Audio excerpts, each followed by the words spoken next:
Okay, good guys, no? Mayroon tayong service dito na Astron automatic washing machine. So nandito tayo ngayon guys sa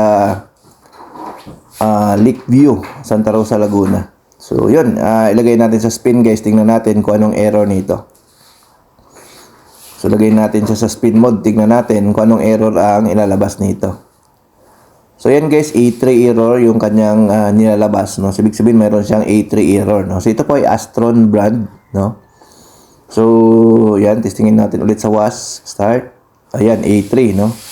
So, ang gagawin natin dito guys, dahil meron siyang A3 error, iangat natin to yung top cover, no? Tanggalin natin to yung mga screw dito sa gilid at sa yung sa likod.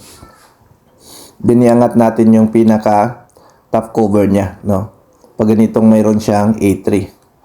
So, ang A3 guys, ang gagawin natin, i-check natin yung mga wiring sa ilalim, no? Baka may ngat-ngat ng daga, no? So, babaklasin natin to. Angat lang natin to yung pinaka-top cover niya. No? So, yan. So, yan guys. Angat na natin. So, itong sa ilalim dito guys, buksan natin to. Dito sa may bump switch saka sa door switch niya.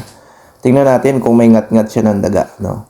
So, yan. Binubuksan natin. So, silip natin. Dito wala naman tayo nakita ngat-ngat ng daga. Okay naman. Diyan nakalagay yung inlet valve guys sa bandang kanan. Nandito naman nakalagay yung kanyang drum sensor at saka yung water level sensor, no? Dito nakalagay sa bandang kaliwa naman.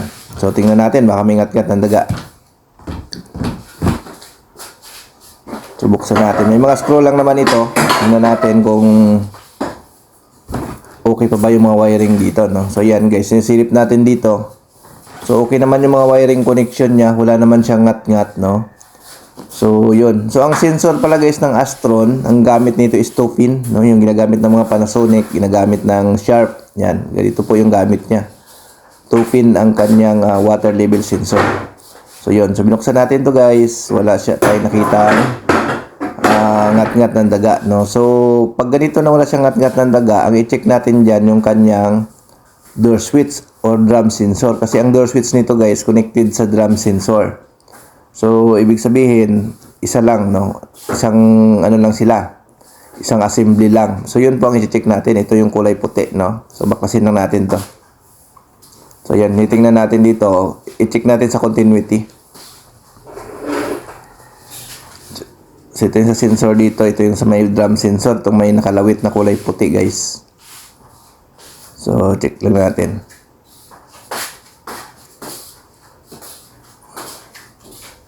Yan, itong pinaka-drum sensor yan. Ito check natin. Dapat may continuity yan guys, no?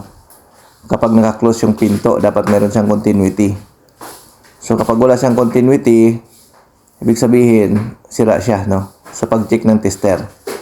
So, pag close yung pinto, dapat may continuity. Pagka open yung pinto, dapat wala siyang continuity. So, yun po yung function yan. So, diyan din nakapasok. Isang assembly lang sila ng drum sensor or yung bump switch kung tawagin. So, yun. So, ito guys, na-check namin. Ayan. So, napansin nga namin to guys. Ano to? Wala siyang, wala siyang continuity. So, alisin muna natin to. Baklasin muna natin yung sensor, no? Ayan. So, test na rin natin yung sensor. Tingnan natin kung ano resistance ng sensor nito.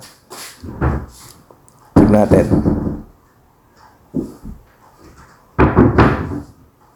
So, yung sensor naman,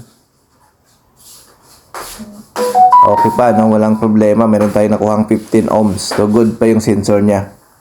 So, ang naging problema dyan, guys, sa E3 error yung kanyang bump switch dito. Ito ang naging problema, guys. Ayan, no? Yan, nagkakaroon siya ng lost contact, no? So, ang gagawin dito, pwede siyang palitan.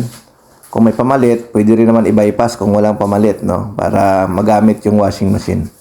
So, usually, kami guys, nire-recommend na namin to na bypassin na lang kung para hindi na magpaulit-ulit, no? Kasi nga, pagpalitan naman natin yan, after mga ilang months, sira na naman yan. So, gagastos na naman si customer. So, explain nyo lang sa customer, no? Kung gusto niyang palitan, pwedeng palitan or i-bypass. Pwede naman i-bypass. Dalawang wire guys, i-connect lang yun. So, yan, testing natin to. Okay na, hindi na siya naglabas ng error. So, working na ito guys, no? So, yun po ang naging problema niya. Yung A3 niya is yung kanyang door switch or yung bump switch or yung drum sensor. So, yun po yung problema. Kasi nga isang assembly lang sila guys. So, yun, no? So, hindi na siya naglabas guys ng error. Ayos na siya. So, working na po ito guys, no? So, yun, no? So, sa mga gusto pa service sa amin, message lang kayo guys sa aming Facebook page sa Northia Repair Shop. Okay, bye-bye.